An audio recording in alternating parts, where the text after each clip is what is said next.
There we go. Do you guys have to accept it? Yeah. Yeah, All right. I did. Okay, good. All right. But I just like wrote down some notes, but I think my biggest takeaway was like I didn't really know like what the science of reading actually was. I think I thought it was maybe like an approach or a strategy. But then like after reading the article, although I didn't really understand a lot of it, what I got from it is like the science of reading is like all of this information, or it's like a body of research that like kind of like encompasses years of scientific knowledge, like about reading. Right. I agree with you. I also think that, like, as I was reading, like, I feel like the science of reading doesn't, like, the term has changed throughout the years. So, like, I feel like a century ago or like 200 years ago, it had this kind of term, and now we have this kind of term for it. So it's like consistently changing. And like maybe we have heard about it. It was just like yeah, maybe different wording. Yeah. Yeah. Right. Yeah. Cause that's kind of like I went through, I'm like looking at what I highlighted because I like highlighted things. And I hadn't really thought about the science of reading, but then like I kind of felt like it was going to talk more about like what the science of reading is, like the overall term, just because of like the title, what constitutes a science. But then as I was reading, there's like one part that I highlighted that I was like, oh, got it. Like it said something about, let me find it. It says like in this article, basic science refers to any investigation that is not directly aimed at evaluating whether a particular approach to instruction works. And then like my thought process about the word science changed. Do you know what I mean? Then I thought like, oh, this is like it's like trying to problem solve, Right. and it just kind of like made me realize, okay, now I get where it's coming from. Because yeah, it talks about how science of reading's been around for so long and now it's just like huge. I'm trying to look if there was anything else. I like highlighted a bunch of stuff and like wrote notes. One thing that really stuck out to me is I like put a star next to it too.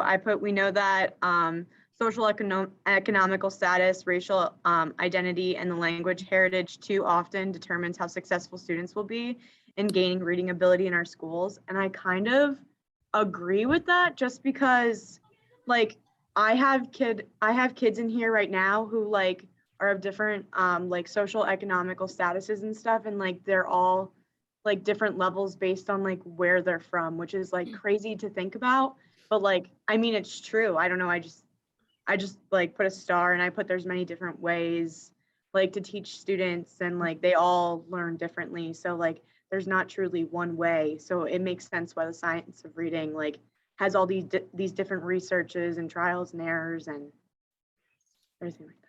I highlighted the same exact quote, and then I also said like how well reading is taught in schools is important. Like it can have a long-lasting impacts on the well-being of individuals. And then I came across something, it wasn't in the article, but it was something maybe in like another article that I read, like the past 5 years of college. I think I've read more articles than I can.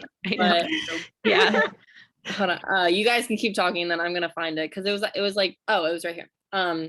It says we teach reading in different ways. The students learn to read proficiently in only one way. So like I kind of thought that was interesting. Like there's so many different ways to teach reading, but like I feel like they like learn to read one way. You know what I mean? Right. I actually have something written in here somewhere also that kind of like states like how there's so many different ways to teach students, yet we all teach them differently. But like instead of just using one program or one curriculum or whatever for all of the students that we have within our district, like why can't we break them into small groups and use different things that work for those individual students? Absolutely. Right. Yeah. I was just looking at the things that she wanted, like it said about what she wanted us to discuss. So I feel like we kind of did make sure we hit on. Yeah. And I think it's kind of like, that's kind of that what she wrote is kind of like an outline that like, yeah, if we like what we need to discuss if we don't. yeah, or like if we like need ideas, we can look at it. But okay. But yeah, I think I mean, for not really like totally understanding the article, I think we did.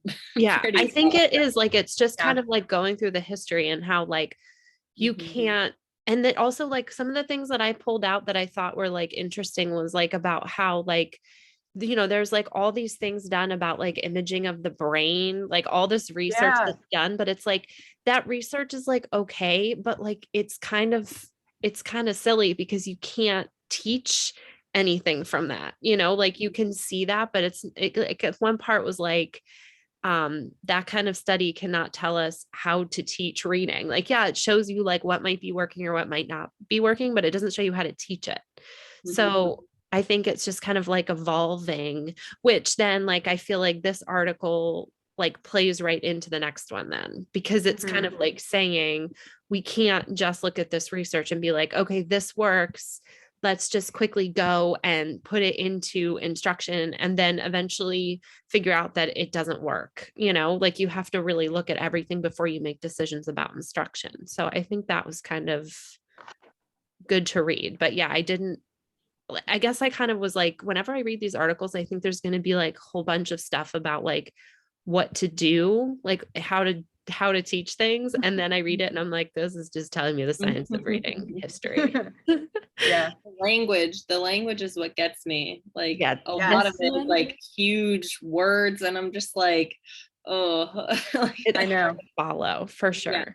Yeah. But like as we're talking about it, I feel like I'm definitely understanding it more than when I just like read it. So Yeah, because like there were things that like that obviously we all read from the article, but like there were things that I didn't understand that you guys were talking about, and I was like, oh, okay, like yeah, that totally makes sense now, and like vice versa. So and I feel like that's definitely the like why we're doing these discussions. Yeah. Yeah, definitely. Dr. McGeehan. Yeah. Okay. So do we want to stop and do the next one? Yeah. Okay. Yeah, that's good. So I'm just going to